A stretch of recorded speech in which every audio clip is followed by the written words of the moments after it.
Так, давай стереотип номер 3. Американцы очень патриотичные. Смотри.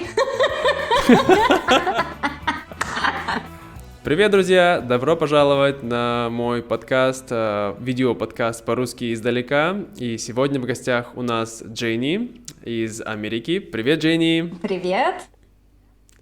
Значит, Дженни, она изучает русский уже 20 лет, если не ошибаюсь, и она преподавательница русского языка. У нее есть канал College Russian. Вот, вы можете посмотреть, там у нее тоже классные видюшки есть на разных темах. Еще она говорит по-украински и умеет даже петь песни. Вот, такие дела. И сегодня мы поговорим с ней о Америке, о стереотипах, которые русские люди имеют об американцах.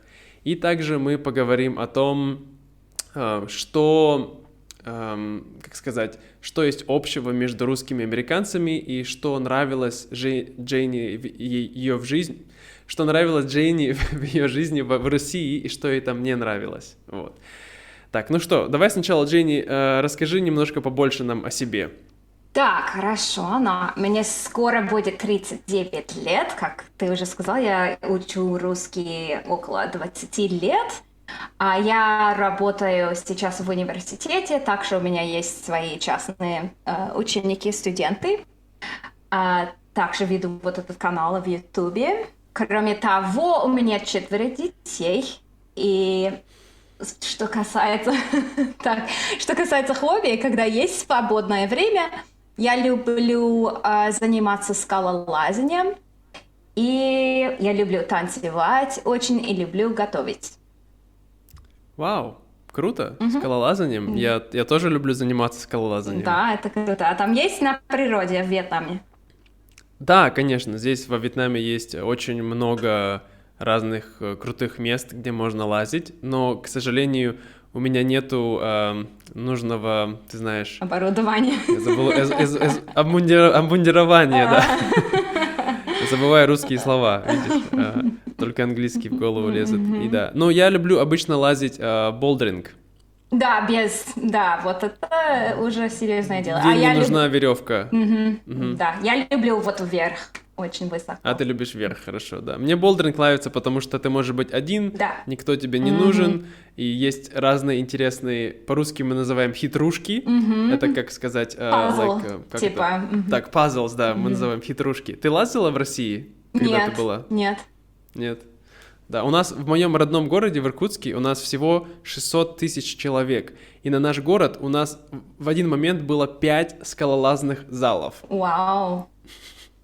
Люди очень любят скалолазание в России. Очень интересно. Очень популярно. Это такой новый вещь. Хорошо, интересно. И ты сказала, что у тебя 4 детей. Четверо детей. Да, я помню, ты говорила об этом, но я не помню, что 4 — это вау. Да. Это очень ты молодец, мать-героиня. Да. Вот, да, у меня тоже есть, но я их мы их сами не сделали, они к нам пришли. Наши хвостатые и пушистые детишки. Хорошо, и расскажи мне вообще, пожалуйста, твою историю с русским языком. Я думаю, ты мне уже рассказывал, но нашим зрителям, чтобы они тоже побольше об этом узнали, как вообще у тебя появилась идея начать изучать русский язык, и как твое, так сказать, путешествие на этот путь, как он прошел? Ну, это очень долгая история, потому что вот моя любовь к России началась где-то, наверное, мне было 5 лет, и моя мама часто читала мне сказку. Это была у меня самая любимая сказка. Я так любила все там картинки, это все костюмы. Потом, когда я жила в России, я поняла, что это была русская сказка.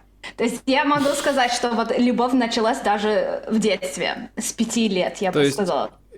То есть ты не знала, что это русская сказка, я не когда знала, ты была маленькая? Просто там были такие вот церкви с куполами, вот такие вот русский стиль. И костюмы, и кукушки, это все было так красиво. Я думала, очень хочу туда, это так красиво. Потом также, когда мне было, я не знаю, сколько мне было, когда был распад Советского Союза, но я помню, как я смотрела на телевизор. Я не могла даже свести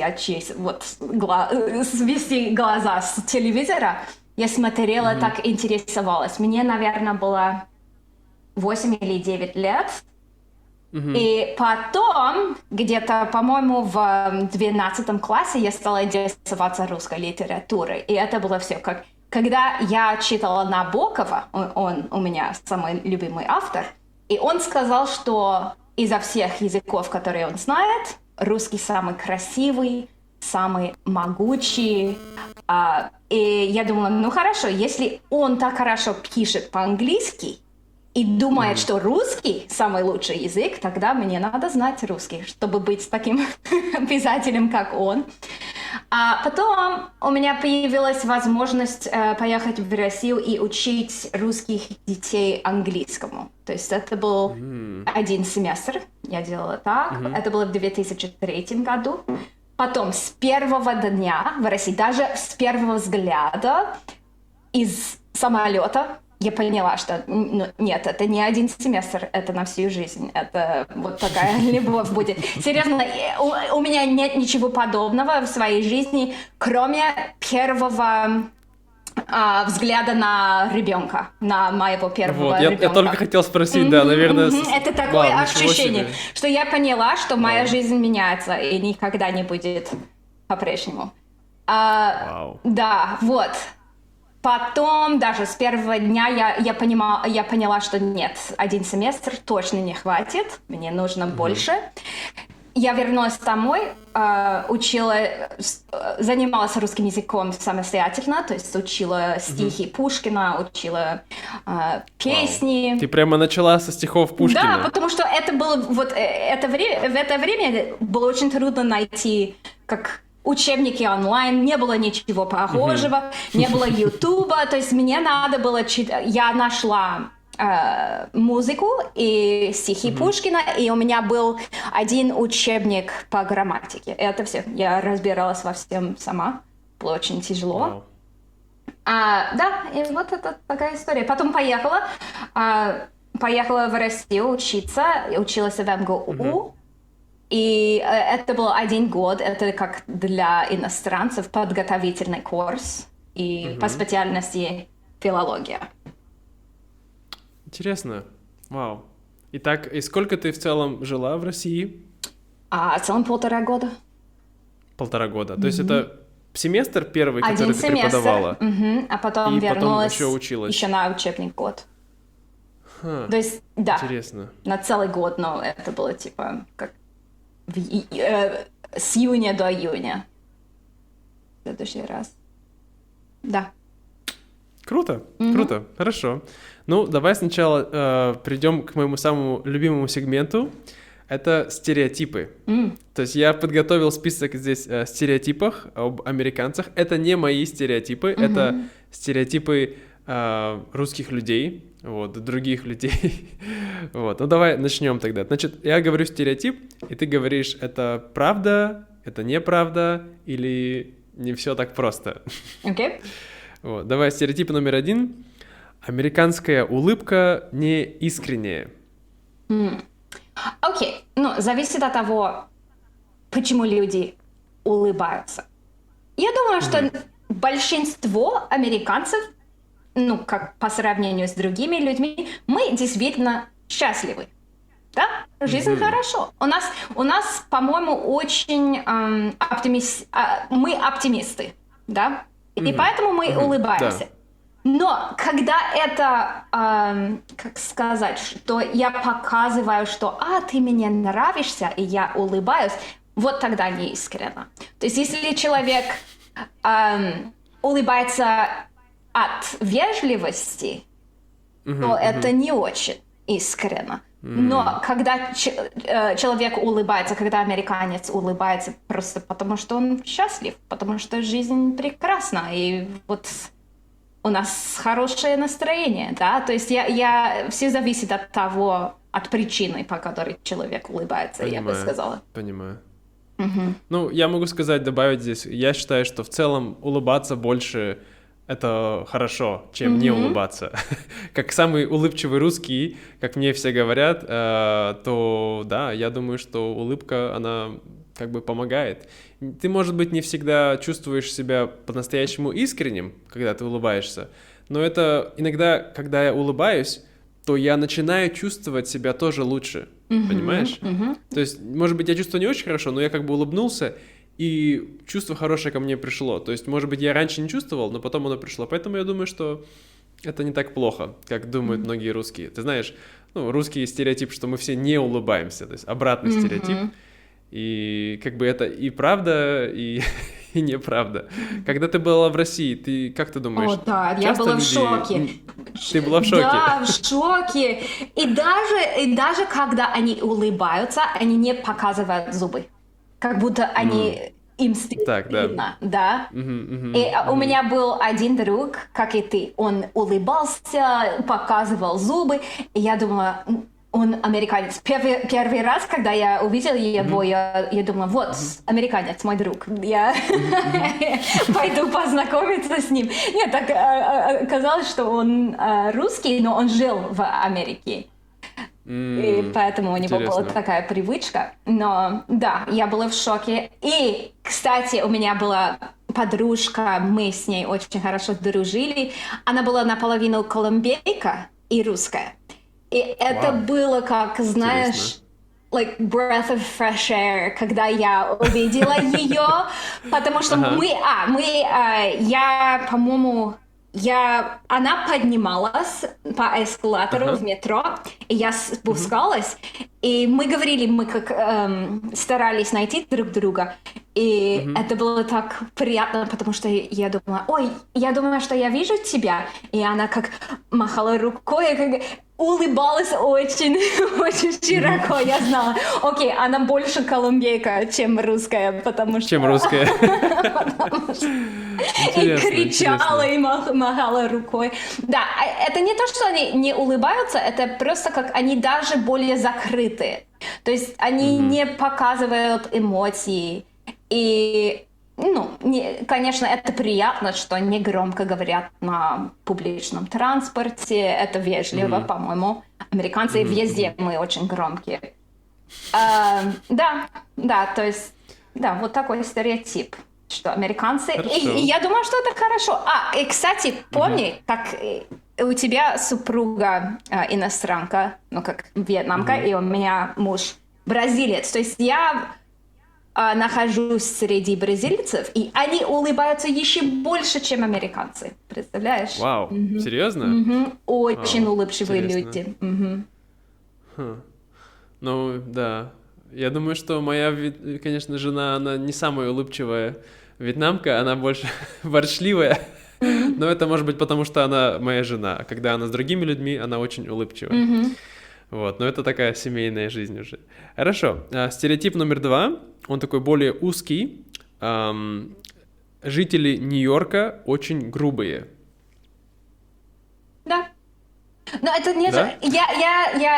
По-моему, это не только в Нью-Йорке, но везде, где есть большой город, и люди спешат.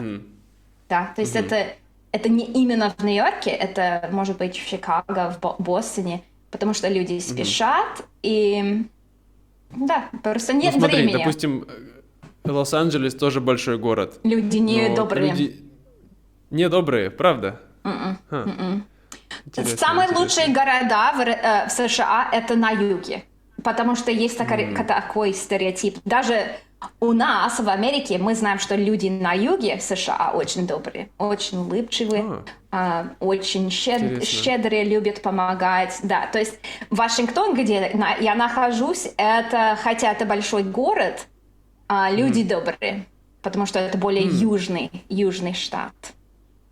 Ты находишься в городе Вашингтон, да? В столице. Это в столице. Интересно. Да, хорошо. Так, давай стереотип номер 3. Американцы очень патриотичные. Смотри. У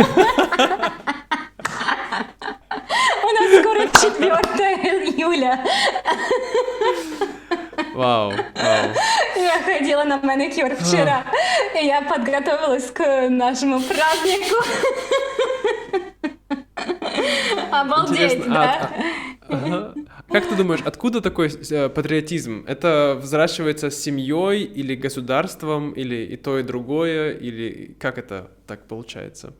Это очень интересный вопрос, даже не знаю, как ответить. Ну, во-первых, у меня в семье много военных.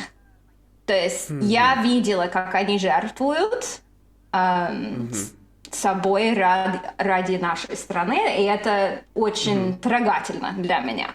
Потому что я видела, как когда муж моей сестры был в Афганистане, ей было очень тяжело, у нее 7 детей. 7 детей одна. И муж в Афганистане, она не знает, жив ли он, да, видишь. То есть я видела вот такую жертву, и я поняла, что... Да, вот. Также мой дедушка, наверное, как и твой, служил на войне, по-моему, Второй мировой войне. То есть... Не, мой дедушка, он тогда был маленький еще. Да. Ну, то есть, да, кроме того, я очень благодарна, что я родилась в этой стране. И я жила в Израиле, я жила в России. И интересно. Да, мне нравится наша страна. Не знаю, не всегда мне очень нравится американская культура, но мне нравится здесь, что даже маленький человек, как я, имеет права. Да, то есть я могу обращаться к полицейским, и они будут меня защищать. И я очень благодарна за это.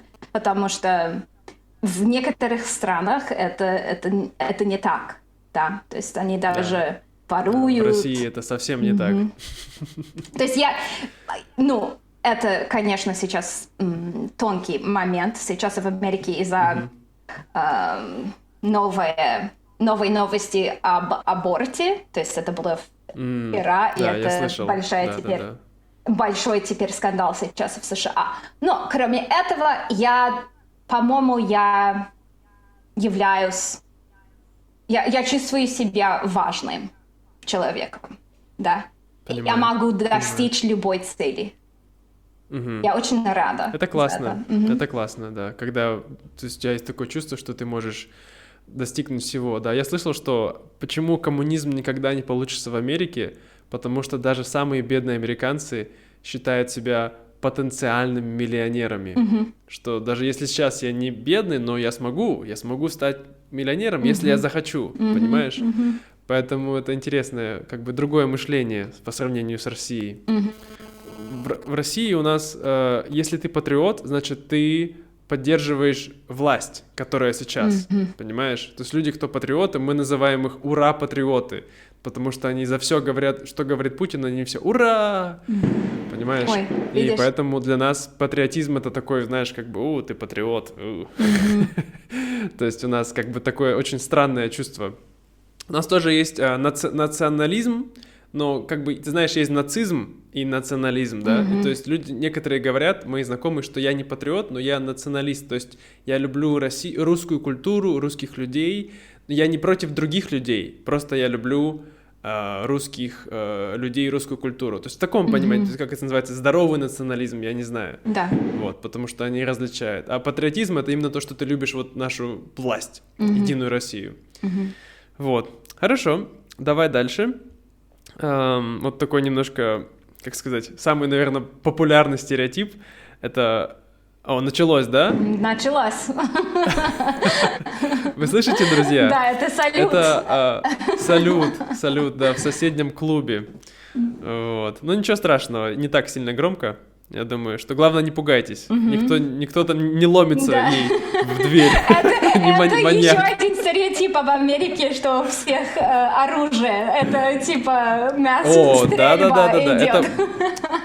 Ну хорошо, давай поговорим об этом, раз уж мы начали. Это правда, что у всех американцев, допустим, 100% есть дома оружие? Мы очень против. У меня маленькие дети. Я бы никогда не хотела оружие в доме. Потому что это очень часто бывает, что ребенок находит, и играет в оружие, просто как друг убил себя. Да. Вот это ужасно. То есть я даже не... Ну, во-первых, я демократ, то есть я не очень поддерживаю у нас вторую поправку. Но вся моя семья, они республиканцы, они более консервативные. Но у нас в доме, Интересно. когда я была молодой, у нас не было никакого оружия. То есть мой папа не любит охоту, и поэтому не нужна была. Да, и я думаю, что это очень глупо, по-моему. То есть ты думаешь, Сохранять что... оружие в доме — это сумасшедшее, по-моему. Ты думаешь, что больше у людей, ну, не твоя семья, но в целом, да, у людей, которые республиканцы, у них чаще всего можно найти дома оружие, если... Или демократы, да? То есть меньше, чем демократы. Интересно.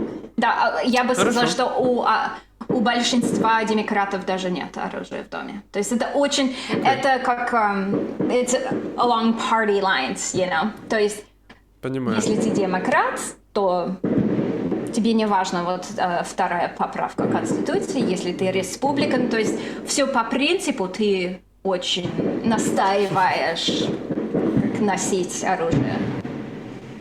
Понимаю. Да. Ну ладно, хорошо. Так, значит, стереотип, который я хотел сказать, это то, что большинство американцев имеют лишний вес. Да, это правда. Это правда? Прям большинство. То есть не какая-то часть людей, а большинство. Ну, смотри, я спортивный человек. Почти все... мой муж бразилец, но все его друзья, он в бразильский джиу-джитсу играет, у него черный пояс.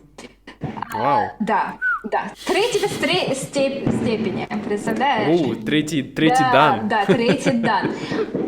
И поэтому все наши друзья, мы все либо занимаемся джиу-джитсу или скалолазанием, то есть это все зависит от образа жизни. Но очень жалко, что люди, например, его семья, сюда приехали и стали толстеть. Я не понимаю.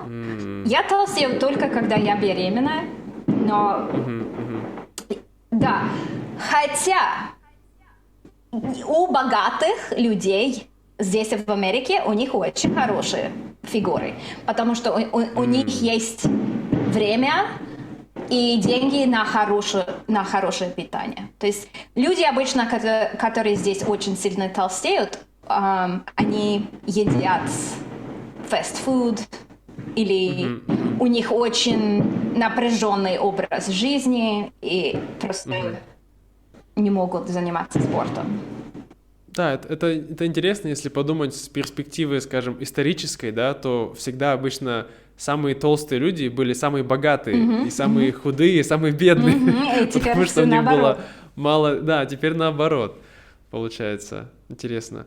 Но как ты думаешь, смотри, ведь в разных странах, например, в Европе тоже есть много стран, примерно одинаковый уровень жизни с США, да, и тоже есть люди более богатые, более бедные, но в целом нет такого большого ожирения, да, то есть, вот, понимаешь, как в США. Как ты думаешь, это связано как-то вот с лобби этих компаний фастфудовых или вот то, что они пропагандируют все эти вот гамбургеры, кока-колы и тому подобное? Или почему так? Почему в США это такая большая проблема? Да, окей, я сейчас думаю о своей семье. В моей семье мой папа немножко, как пухленький, он пьет кока-колу, и у меня муж моей сестры, он даже жирный, он ест фастфуд, мой папа пьет кока-колу, и они не занимаются спортом. То есть, да, я тоже не понимаю этот менталитет. То есть я не очень идеальный человек, чтобы ответить на этот вопрос, но да, наверное, из-за стресса. И смотри, даже есть такие научные исследования, что если ты находишься вокруг толстых людей, то ты становишься и толстым, видишь? То есть это все как peer pressure. Если у тебя круг друзей, в котором нормально быть толстым, зачем тебе страдать и худеть, да? Если это нормально, если твой самый лучший друг даже больше тебя, зачем убивать себя, стараясь худеть. Это, да. И вот почему я думаю, например, в России и в Бразилии люди более стройные, более как накачанные, потому что есть такое давление, культурное давление. Я думаю, это тоже нехорошо. Я думаю, давление, когда все должны быть такими идеальными, как, знаешь, в России все девушки должны быть накрашены, с идеальной фигурой, с идеальной прической, и я думаю, это тоже такое давление. Я думаю, что где-то должен быть какой-то баланс, понимаешь? То есть я считаю, быть немножко пухленьким и полным ничего страшного, да, потому что, ну, у всех разный метаболизм, разное тело, как бы, но если ты занимаешься спортом, и ты стараешься есть здоровую еду, вот, то все нормально. Я считаю, что даже... Потому что я знаю некоторые люди, которые, да, они занимаются спортом и едят более-менее здоровую пищу, но они все равно такие кругленькие немножко. Они не вот такие, да, то есть, как, знаешь, бывают люди, но как бы немножко. И я думаю, что в этом ничего плохого нету. Я думаю, это именно отношение должно быть как бы к жизни, да, потому что когда люди выбирают еду как самое главное в жизни, что вот это поесть нужно много, вот, поэтому, да, тогда начинаются проблемы. Окей, я вспомнила еще одну вещь. Я думаю, также проблема в том, что американцы не умеют расслабляться. Американцы очень ценят труд, они ценят суетливость. Суетливость, да. Суетливость.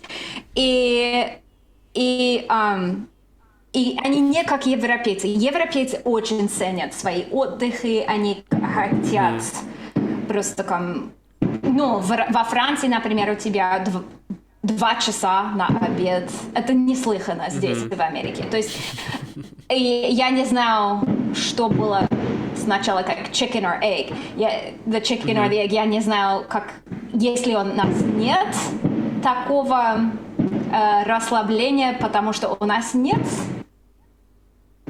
ну, окей, короче, я сейчас отвлекаюсь. Хорошо, значит, давай следующий стереотип.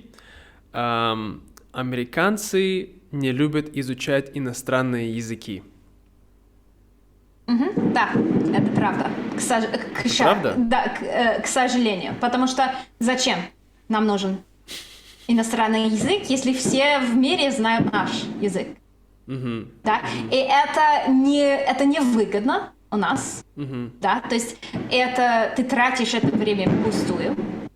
Да, и только те, которые интересуются как иностранной литературой, хотят учить иностранный язык. Но это не... ну, окей, это неправда. Испанский язык очень подвышает твои... Но это очень помогает твоему резюме здесь, в США, если ты говоришь по-испански. Кроме этого, ну, есть даже некоторые американцы, которые никогда не выезжали из США, никогда в жизни. За пределы США никогда не выезжали. Yeah. У меня сейчас студент, очень умный, очень хорошо говорит по-русски, он просто стал учить русский по интересу, никогда не был за границей, представляешь? Просто он очень любит русский язык, очень любит русскую культуру. Интересно. Ну, на самом деле в России, я думаю, мы тоже недалеко шли, потому что мы, да, изучаем английский, но у нас тоже очень много людей, кто плохо говорит по-английски и говорят только по-русски. Вот. И я думаю, что... Я не помню сейчас статистику, но я считал, что где-то у 70% россиян нет паспорта.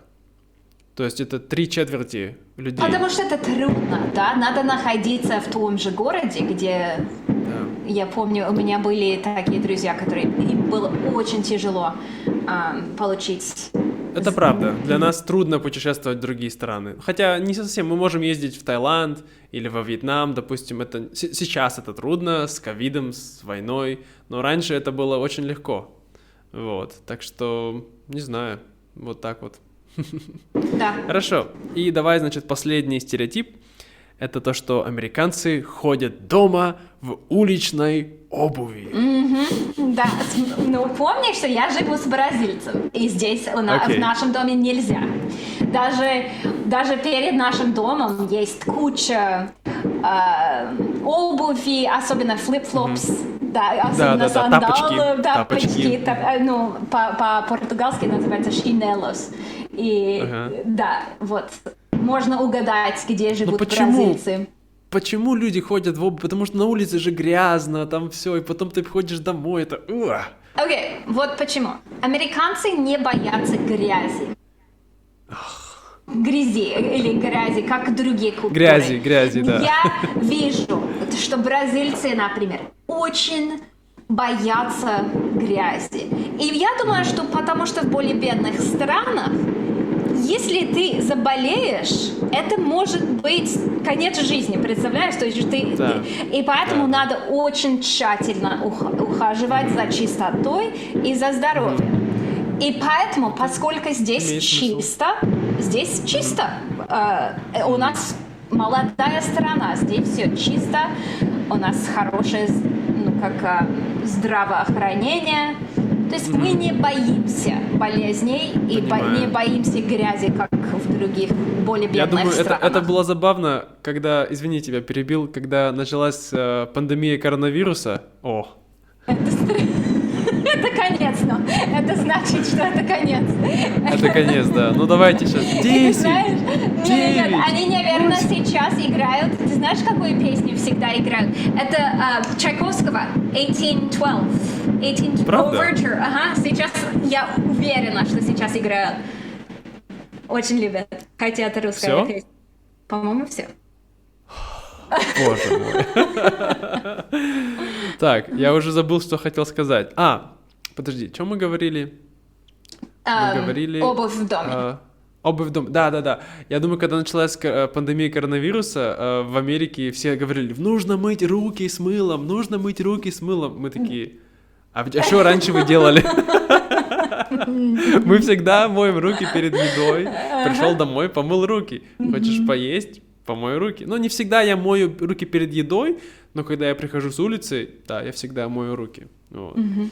То есть это как бы само собой разумеющееся. Я думаю, да, с Советского Союза у нас приучили к гигиене. Ты знаешь, у нас была такая сказка, называлась «Мой додыр». Или мультик. Да, видела? Такой же человек, который делал телефон. Да. Нет. Да. Что? Делал телефон? Маршак? Ты имеешь в виду про автора? Автора. Да. Может быть. Я не помню, кто написал автор. Ну да, там был такой большой, как сказать, умывальник, да, и он как бы был такой антропоморфичный, и он такой, умываться надо по утрам и вечерам. Вот. И я когда маленький был, я смотрел это все, такой, да, я буду умываться. Я думаю, что все...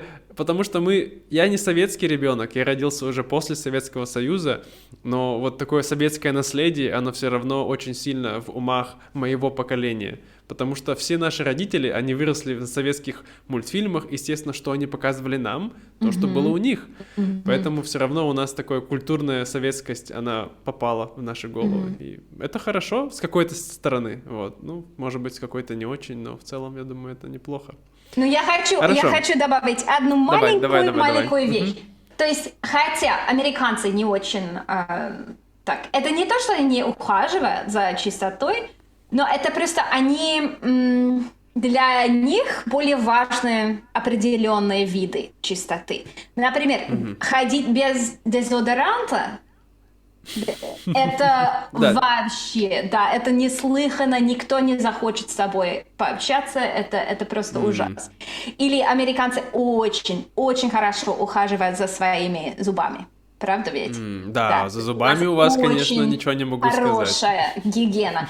И мы в шоке в других странах, когда мы видим такие ужасные зубы, как будто никогда не чистили в жизни. Да, то есть это просто все зависит от приоритетов. Для американцев мы можем убирать дом, мы можем чистить, или богатые американцы нанимают. То есть, уборщиков. Да, и поэтому это для нас это не как смертная казнь, когда есть в доме грязь. Быстрый вопрос. Ты сама убираешься дома? Да. Всё. Муж помогает? Да, он очень чистый человек. Да. И бразильцы очень порядочные, очень любят чистоту. Ладно, хорошо. Так, значит, давай будем подходить к концу нашего подкаста. Я хочу быстренько спросить. Вот люди часто говорят про русский язык, про Россию, но мне интересно именно про твой опыт жизни в России, да? Я знаю, это было довольно давно, но тем не менее мне интересно, что тебе нравилось именно вот когда ты приехала в Россию за эти 1,5 года, то есть в целом, да? Что тебе нравилось вот не то, что в России, а, скажем так, в быте, да, то есть в ежедневной жизни русских людей какие-то вещи более эффективны, какие-то вещи тебе более интересны, а какие вещи тебе не нравились? Вот давай сначала начнем с позитивных. Что тебе нравилось? То есть, по-моему, лучше будет начать с отрицательных. Да, ну, давай, негативных, потому что мне нравилось почти все. Серьезно. Окей, хорошо. Единственное, что мне не нравилось, это что особенно женщины, особенно старые люди любят учить тебя жизни. Правда? Да. Они влезают в твои дела, они навязывают, как свою волю тебе, они навязывают тебе свою волю. Это очень неприятно, очень некрасиво у нас в нашей культуре. Никто, если человек подойдет ко мне и подскажет мне, как воспитать моих детей, собственных детей, нет, это нельзя. Это очень некрасиво в нашей культуре. То есть это единственное, что... И также мясо. Все мясо в России. Мне очень не нравилось. Дженни, как и я, веган, вот, поэтому ей было тяжело. Да, сосиска, и там есть кусочки жира, и это, просто ужас. Но ты была веганом тогда, когда была в России, нет, да? Это все накапливалось, понимаешь, это отвращение от мяса, это постепенно накапливалось. Интересно. Вот. Я могу сказать, что это единственное то, что сводило меня с ума, это когда люди... Или они... В это время не было ни капельки customer service, обслуживания клиентов. Понимаю. Да? Не было ни капельки. В это время, я думаю, что сейчас лучше. Конечно, сейчас лучше, я думаю. Да. То есть был тогда очень еще советский менталитет. Это какой был 2003 год, да? С 3 по 5. С 3 по 5, да. Ну, да, интересно. Да, я думаю, что в Москве в то время это был не самый красивый город, конечно. Ты была в России после этого? Я обожала. Последний раз, когда я была в России, это было в 2013 году, мне было так грустно, что Москва так выросла.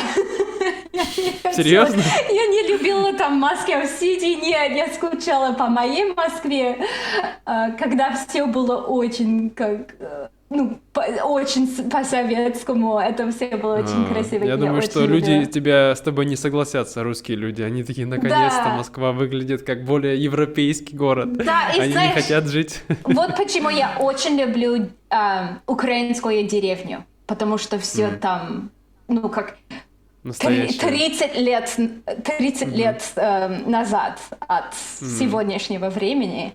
Это очень приятно, мне очень нравится. Да. Окей, то есть это то, что мне не нравилось, как они учат тебя жизни. Это неприятно. И то, что люди всегда очень нахмуренные, ходят по улице, даже когда есть солнце, я не понимаю. Я понимаю зимой. Потому что им не нравилось, что солнце светит в глаза. Они... Солнце. Нет солнца. Да. Снег. Все не так. Да, зимой, разумеется, потому что нет солнца, ни о чем улыбаться, да, правда? Но, окей, то есть это, по-моему, 2 вещи. Кроме этого, я любила все. Я любила чаепитие. Мне казалось в это время, что русские более глубоко дружат. Они действительно ценят друг друга и дружбу. Американцы не очень... Тебе казалось так? Мне казалось. То есть, может быть, мне повезло с друзьями в России, но мне казалось, что люди более искренне дружат друг с другом. Дружат, да. И они ценят дружбу. Здесь в Америке что мы ценим? Мы ценим независимость, да? И если тебе нужен друг, то ты не независимый, понимаешь? Интересно. Понимаю. То есть я очень любила, что нет в России. Я не знала, как это будет по-русски, как нет small talk. Да, ну да, мы так и говорим small talk. У нас нет такого даже понятия по-русски. Если ты не хочешь говорить с человеком, ты не говоришь. Это все очень... Мне очень нравится. Тебе нравится эта концепция? Да, потому что я ненавижу small talk. Я ненавижу. И я люблю, что люди более открыто говорят. То есть даже с первой встречи к концу этой встречи ты знаешь много об этом человеке. Ты хорошо понимаешь его. Да. Я любила все. Я любила Москву. Да, но я не знала, полюблю ли я новую Москву. Когда это все очень европейское, когда люди... Мне нравилось в это время, сколько лет назад, почти 20 лет назад, люди не очень... Они не старались быть хипстерами, они просто хотели есть, да, они просто хотели выжить. То есть им все равно брендовая одежда, им было все равно в это время, потому что денег не было. Да. Ну, это интересное такое... Я не знаю, как это сказать. Я не хочу сказать, что это какая-то такая white privilege, потому что русские тоже белые. Но есть такое, вот когда люди приезжают, например, в Азию, очень часто я вижу, что когда какое-то место, где люди живут бедные, где ничего нет, то иностранцы очень это любят. Они такие: о, это аутентично. Exotic. Да, но если ты подумаешь по-настоящему, хорошо ли этим людям жить в такой жизни? Нет, им нехорошо, им тяжело. Им было бы лучше жить так же, как вы. Но когда они будут жить так же, как вы, то вам неинтересно на них смотреть. То есть это, ты знаешь, палка о двух концах, я бы сказал так. То есть я не осуждаю тебя, потому что я так же себя чувствую. Когда я прихожу в какую-то маленькую вьетнамскую деревню, я думаю: вау, как-то все так круто, по-настоящему, да, но я в то же время понимаю, что жизнь это нелегкая для людей. Вот, да, поэтому... я понимала, я никак эксплуатировала вот это. Я просто я была в шоке, я многому училась у русских, потому что хотя у них в это время было очень мало, они любили и принимали меня очень щедро. Понимаешь? Да? Даже не обращая внимания на свое финансовое положение. Да? То есть они просто они были готовы отдавать мне все, если я захотела. Я понимаю. И этого нету в США. Нет такой щедрости. Я думаю, что вот эта вещь, по которой я, наверное, бы никогда не смог жить в США. Потому что для меня очень важна вот эта русская щедрость, такая, я не знаю, это русская или это какая-то славянская, вот такое, знаешь, или, что-то. Называется: раз пошла такая пьянка, доставай последний огурец. Ты не слышала такое выражение?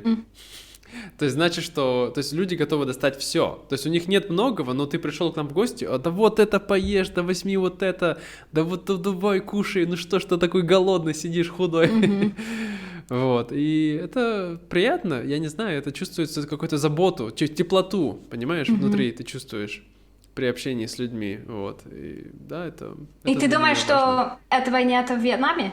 Я думаю, может быть, это просто все, кроме американцев, такие.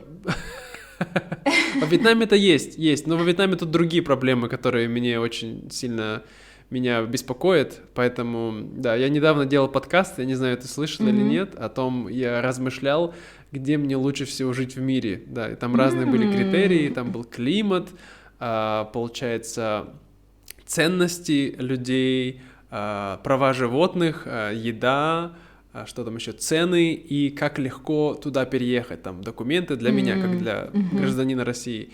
Из всего, что я посчитал, топовые страны получились Австрия, Канада и Словения. Интересно. Вот, да, интересно. Я как бы не знаю насчет Канады, я тоже не уверен, потому что, мне кажется, канадцы и американцы немножко похожи по менталитету, нет? Нет. Канадцы добрее и щедрее. Ну Канадцы вот, значит, супер, наверное, я правильно люблю. я Я выбрал очень этот. люблю канадцев.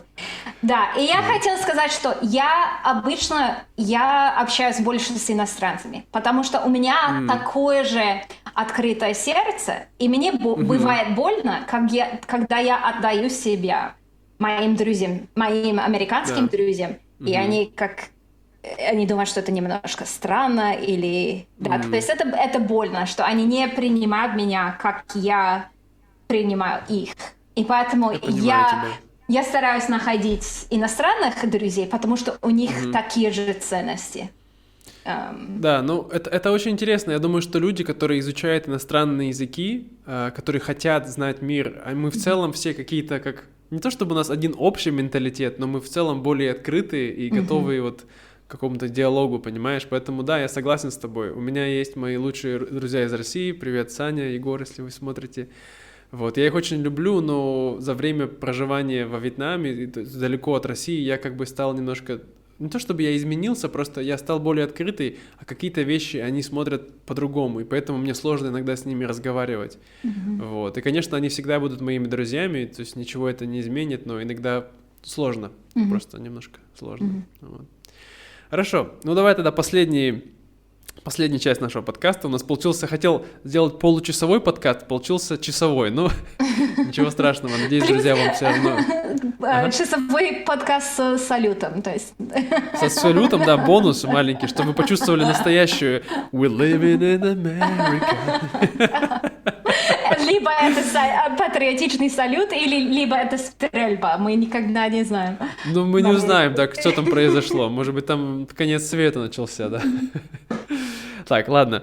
Значит, последняя вещь, которую я хотел спросить тебя. Как ты думаешь, вот мы говорили сегодня с тобой о стереотипах о американцах, что у нас разного, а что общего вот в целом у среднего американца и среднего русского? Потому что мне кажется, я не буду говорить что, но мне кажется, что на самом деле наши страны, они намного более похожи, чем мы думаем. Как ты думаешь по этому поводу? Я думаю, что американцы и россияне, можно так сказать, россияне? Да, россияне. Потому что я даже думаю, что и русские в других странах, они чуть-чуть отличаются. Мы любим свою землю. Да. Мы любим свою душу. Да, то есть есть такая американская душа, есть русская душа, и я люблю американскую душу, и также люблю русскую душу, но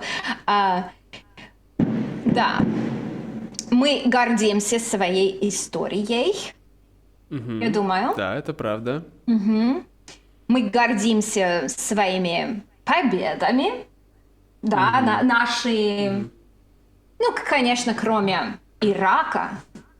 Да, и кроме того, что сейчас происходит в России. Да, у нас всех есть такие стыдные моменты, да, когда нам немножко стыдно за свою страну. Но да, это очень интересно. Я думаю, что все люди по всему миру просто хотят строить для себя, для своей семьи лучшую жизнь. Это все. Да, это правда. Мы просто хотим жить в мире, мы хотим жить в мирном мире, вот, и чтобы была семья, друзья, и чтобы все было хорошо. Я думаю, этого хотят все, и русские, и американцы, и россияне, да. Хорошо. Слушай, ну, я думаю, получилось классно. Как ты думаешь? Да, я думаю, что было очень... По-моему, есть еще о чем говорить, но это уже следующий Конечно, да. Но это мы можем оставить на следующий раз. Сегодня такой у нас более общий, вступительный, так сказать, подкаст. Да, мы, друзья, будем больше встречаться с Дженни, будем с ней сотрудничать, вот, будем делать совместные видео, вот, так что, если вам это нравится, то пишите обязательно в комментариях. И обязательно сходите к ней на страничку, подписывайтесь на нее, потому что у нее очень классный контент. Я думаю, вам тоже будет интересно посмотреть. Ссылка будет в описании под этим видео. И да, вот, Дженни, я желаю тебе спокойной ночи. У тебя сейчас Тихо. уже 10 часов, да? Да. Вечера. Ты рано ложишься спать?